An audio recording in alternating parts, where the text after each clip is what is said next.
ఎవడ్రా వాడు బ్యాగ్ దగ్గర పోతున్నాడు? అరే ఎవరిది బ్యాగు? అందులో డబ్బులున్నాయరా, తెలిసే మనకు ప్రాబ్లం అవుతుంది. ఏం ఇన్ని డబ్బులున్నాయి? ఫస్ట్ పోలీసులకు అప్ప చెప్పాలి. పరాంపారా, ఆ డబ్బులు మనవి కాదు, బాస్ చూస్తే చంపేస్తాడు. రేయ్, మర్యాదగా బ్యాగ్ ఇవ్వు. మీ వాళ్ళకం చూస్తుంటే ఇది మీది కాదు అనిపిస్తుంది. నాతో నీకు అనవసరం, ముందు బ్యాగ్ నేను ఇచ్చి. ఇవ్వను. ఎలా ఇవ్వవో నేను చూస్తాను. రే, అక్కడ ఎవరో గొడవ పడుతున్నారా?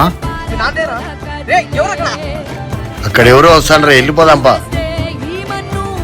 ఏంది నాన్న గొడవ? బ్యాగ్ కోసం గొడవ పడుతున్నారా? ఆ బ్యాగ్ ఏదో ఇచ్చేయచ్చు కదా, అనవసరం ఎందుకు నీ ప్రాణాల మీద తెచ్చుకుంటున్నావు? వాళ్ళది కానప్పుడు నేనెందుకు ఇస్తా? నాన్న, నీ ప్రాణం కన్నా ఎక్కువ నాది. ఎక్కువే, ప్రాణం పైన పర్లేదు, నిజాయితీగా ఉండాలా. ఇది నేను పోలీస్ స్టేషన్ లో ఇవ్వాలనుకున్నాను, నేను అక్కడే ఇస్తా. ఇక్కడ దొంగిలించారో ఏమో, ఎవరి కష్టాజీత సొమ్ము ఇది పాపం. నువ్వెప్పుడు చెప్తుంటావు కదా నాన్న, ఇలా కష్టపడకుండా వచ్చిన డబ్బులు తింటే ఎప్పటికీ బాగుపడమని.